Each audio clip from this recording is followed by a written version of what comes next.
What's going on, everyone? The NBA season is officially here, and I could not be more excited. Yes, it's only preseason, but still, it's NBA basketball, and we are that closer to the actual NBA season. But when you look at the Eastern Conference and you look at all the teams, it's Boston and Milwaukee, right? They're the two teams that are more likely than not coming out of the Eastern Conference. But the question that I want to pose in this video today, and of course, hear your thoughts and opinions, so let me know down in the comments below, is does anyone else in the Eastern Conference actually stand a chance as currently constructed? Now, obviously, maybe the Knicks or somebody makes some big trade at some point at the trade deadline or something, and maybe it changes things. It's like every couple months, some disgruntled star becomes available, right? Like what happens with Philly and James Harden, right? Does Joel Embiid end up wanting out at some point, and now a team like the Knicks end up going and pushing their chips in to go get him, and that maybe changes things? I don't know. Just a thought. But you look at these two teams in Milwaukee and Boston, and you saw what Boston was able to do, right? They went and got Kristaps Porzingis, which was a move that many people, myself included, were kind of like, okay, right? Like, how much better does this really make them? And I wasn't a big fan of Boston going and getting Kristaps because I don't think that they needed more offensive firepower. I didn't think that they needed an upgraded version of Al Horford. I think they needed Jason Tatum to show up in big moments and have some level of mental toughness, right? That's their problem. They just lack mental toughness and can't get over that hump, right? And I also thought trading Marcus Smart was the worst decision that they could make because you lost the one guy that was mentally tough, the one leader on that team, the one voice in the locker room, the one everything, right? He was so valuable for the Celtics beyond the box score. But then they went and got Drew Holiday, and I was like, that's the guy that they desperately needed. I mean, desperately. Because he can provide a lot of the same things that the Marcus Smart provided to the Boston Celtics. And now you look at this roster and it's like, man, problem is Boston is extremely top heavy, and Kristaps Porzingis has not the best injury history, and he already was hurt playing in FIBA. So there are those questions in that regard. But then you look at a team like, the Milwaukee Bucks. They were already one of, if not the best teams in the entire league. They were very likely going to be one of, if not the favorites, to come out of the Eastern Conference. No one would have been shocked if they came out of the Eastern Conference. No one would have been shocked if they won the NBA championship this year. And what do? They go and land a guy named Damian Lillard. And he solves a lot, right? He gives them a consistent, just scoring threat, but also a consistent scorer, period. Right? A guy that can actually step out and knock down the outside shot with some level of consistency. But it also gives them a legit closer down the stretch, which is something that they really needed. You had Chris Middleton and Drew Holiday as those main guys, but it also kind of balances and moves everybody to their right positions, right?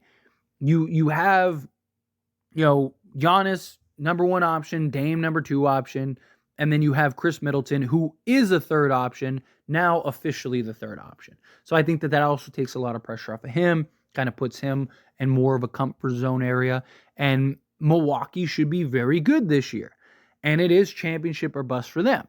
However, on the downside, Damian Lillard is a big liability on the defensive side. So how much does Milwaukee's defense falls off? Because Drew Holiday was a huge factor in that and was defending the best player on the other team night in and night out. So how does that impact? How does that fare? Damian Lillard has really suffered with injuries this last few years. Giannis is, they lost to Miami because Giannis got hurt, right? And it's just there's a lot of question marks with the Milwaukee Bucks. Like, so many people are already ready to give Milwaukee the NBA championship. I'm not there personally. I still think that they need to build that chemistry. Also, is Damian Lillard going to be okay with being the second option? He's been the number one option his entire career. Is he going to be okay taking a backseat to Giannis? That's a real question. But what other teams actually have a chance, if any, right? Now, obviously, the first one that comes to mind for many, of course, is Miami. And look, you can never count out the Miami Heat, right? Miami is that team that every time you think that's it, they're dead in the water, boom, all of a sudden they're in the conference finals and in the NBA finals. But Miami really was relying heavily on going and acquiring Damian Lillard. They really believed they were going to acquire Damian Lillard.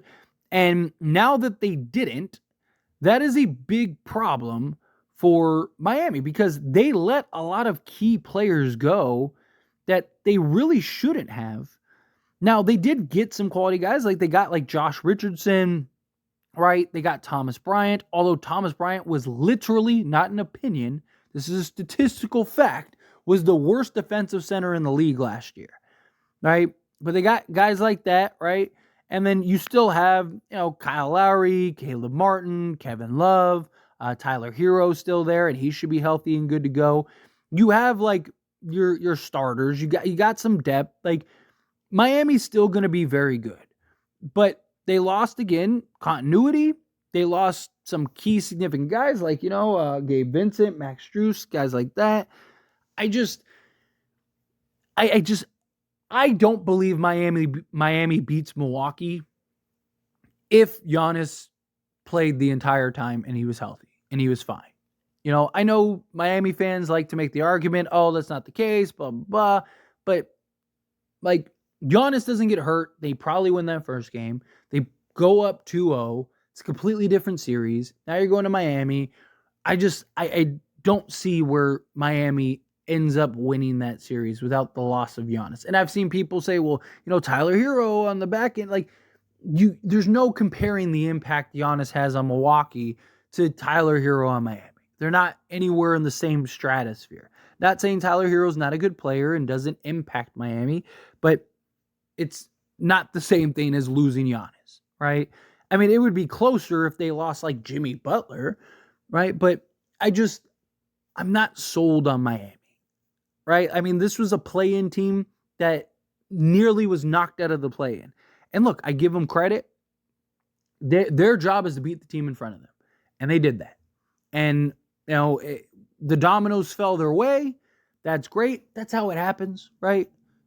Every year, even Milwaukee's run to the finals. Like, that's how it works, right? You have dominoes. You have a couple things. Luck of the dice fall your way.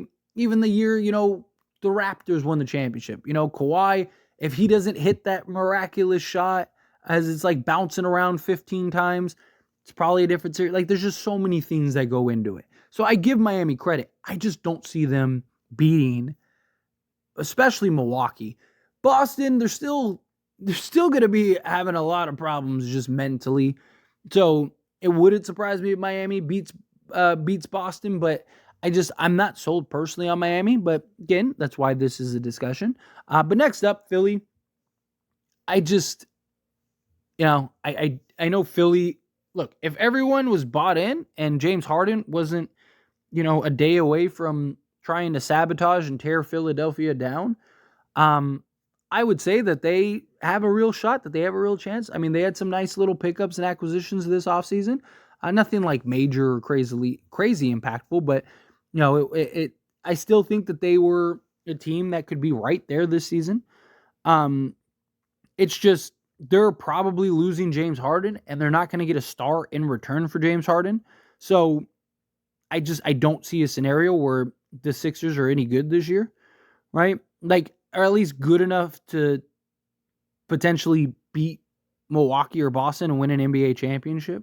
I don't, and I mean, maybe if you get the right pieces, right? Like if you can turn James Harden into something, right? And maybe Tyrese Maxey takes that next step. Maybe you could be, a team that could give a little bit of a run for their money. But Joel Embiid has a history of disappearing in the playoffs, right? Like if he disappears, that's massive for Philly because now it's not just him and James Harden disappearing. Although James Harden had some nice moments and completely won games. I don't see Philly. If James Harden is willing to stay and buy in, I think that they have a chance. I absolutely do think that they have a chance, right? Because, I mean, again, James Harden, Tyrese Maxey, Joel Embiid, solid.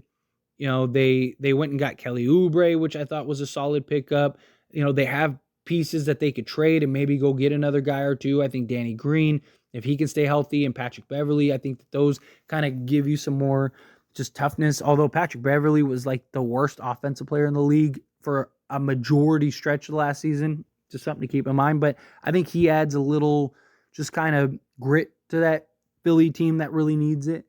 But I don't really buy into those. And then, the Knicks and the Cavs, I don't think that they have enough. I think both teams are like a star away from being there, but I don't think that they're there right now.